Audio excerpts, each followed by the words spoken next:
Halo, welcome back to Felix Chris Channel dan selamat datang di Felix Story kali ini.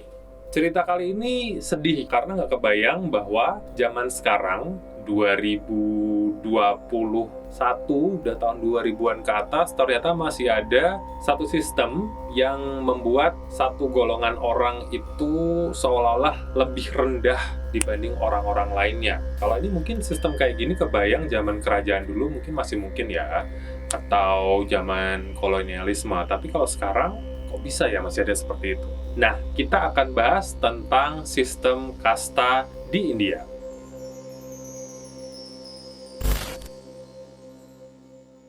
Oke, tapi kali ini bukan kasta secara keseluruhan, tapi kita akan spesifik membahas tentang satu golongan kasta yang namanya kasta Dalit. Belum pernah dengar kan pasti? Oke, kalau misalnya di Bali gitu ya, yang memang banyak terpengaruh dengan India, juga ada sistem kasta, ya kan? Atau tingkatan. Ada kasta Brahmana, itu yang pemuka agama, istilahnya seperti itu. Kemudian yang Satria dan Sudra. Tapi kalau di Bali mungkin sudah tidak terlalu kelihatan. Tapi kalau di India ternyata sistem kasta ini masih ada. Nah, untuk background-nya sedikit nih, pembahasan tentang kasta Dalit ini mulai muncul lagi itu ketika di tahun 2020 lalu, tepatnya 29 September, ada kasus ketika perempuan 19 tahun meninggal karena luka-luka, karena diperkosa massal oleh sekelompok pria di sebuah lapangan di distrik Hathras di negara bagian Uttar Pradesh di India Utara. Oke, dari kasusnya dulu udah mulai kelihatan aneh, perempuan diperkosa massal di lapangan. Itu kan kayak terstruktur gitu nggak sih? Maksudnya memang sudah terencana bahwa si perempuan ini akan jadi target untuk diperkosa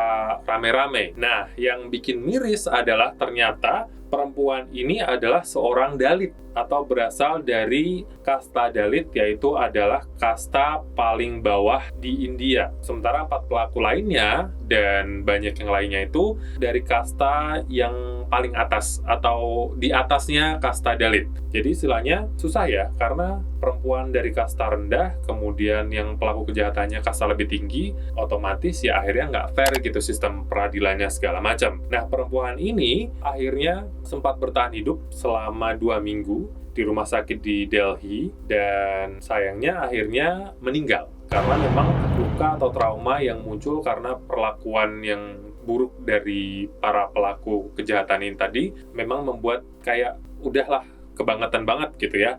Nah, miris lagi gitu ya, ini mungkin akibat dari memang perempuan ini berasal dari kasta Dalit. Itu di malam si korban ini meninggal, polisi ini membawa jenazah ke desa si perempuan itu, dan harusnya kan ya kalau misalnya ada korban seperti itu, jenazahnya diserahkan secara baik-baik ke keluarganya karena memang sedang berduka gitu, untuk diadakan upacara apapun itu untuk menghormati sang almarhum, kemudian dilaksanakan misalnya kremasi atau apa. Tapi ternyata polisi itu kayak udah nggak mau lepas, nggak mau tanggung jawab lagi aja, udah ini bawa aja, bahkan nggak sampai di rumah si korban. Jadi polisi langsung mengkremasi jasad dari korban ini ketika ditaruh di desanya, kemudian ketika keluarga dan kerabat yang mau protes, malah mereka ditangkap.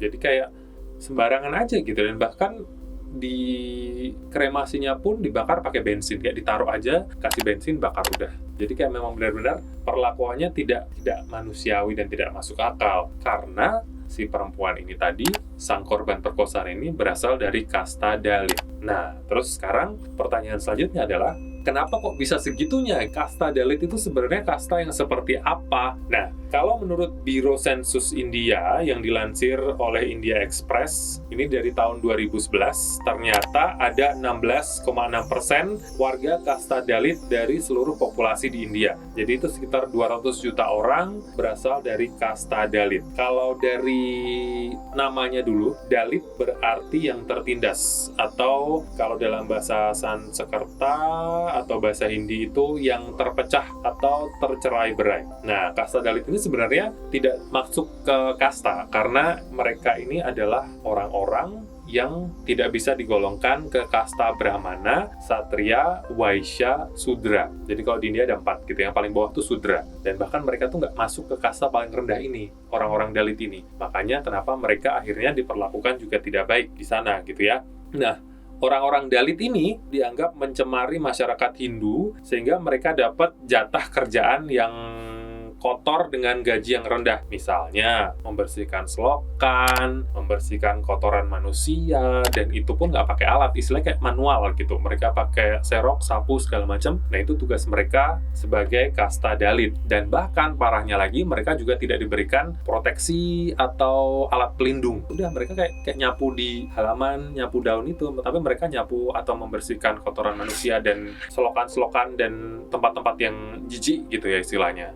Terus nggak cuma berhenti di situ. Bukan cuma mereka membersihkan kotoran, dapat pekerjaan yang buruk, bahkan mereka itu juga bisa dibilang nggak boleh dipegang, alias najis. Benar-benar orang dari kasta selain Dalit tidak boleh memegang mereka, kemudian kalau mereka minum atau makan, mereka suruh nyuci sendiri alat makan atau minumnya, atau bahkan mereka dikasih gelas plastik. Jadi begitu mereka pakai, langsung dibuang. Karena gelas bekas mereka pun, atau alat makan bekas mereka yang sudah dipakai, itu juga najis karena bekas mereka pegang gitu, segitunya. Terus ternyata sempat juga diadakan survei tentang kelompok-kelompok sosial ini di India terhadap orang-orang Dalit. Dan ternyata hasilnya menemukan bahwa ini dari survei tahun 2014, 27% responden itu masih menghindari kontak fisik dengan kasta Dalit atau yang disebut dengan praktek untouchability. Jadi memang nggak boleh disentuh. Kemudian riset ini juga menunjukkan bahwa sepertiga dari penganut Hindu yang menjadi responden atau sekitar 30% itu juga masih menjalankan praktek ini. Jadi tidak mau menyentuh atau tidak bersentuhan dengan kasta Dalit.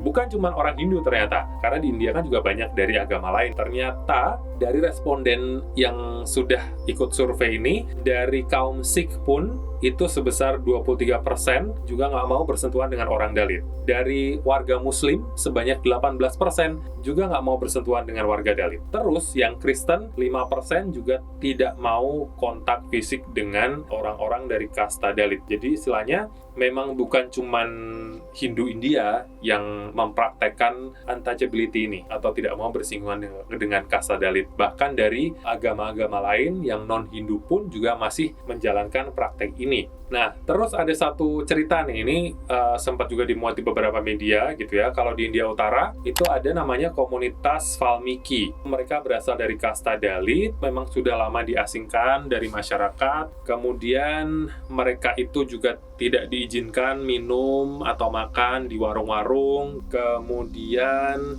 otomatis juga karena dikucilkan, fasilitas kesehatannya pun juga tidak terjamin. Sebagian besar perempuan Valmiki itu menderita penyakit asma dan malaria, tapi tidak mendapatkan layanan kesehatan. Dan karena tidak mendapatkan layanan kesehatan, otomatis sakitnya tambah parah. Dan dalam keadaan sakit itu pun mereka tetap harus kerja.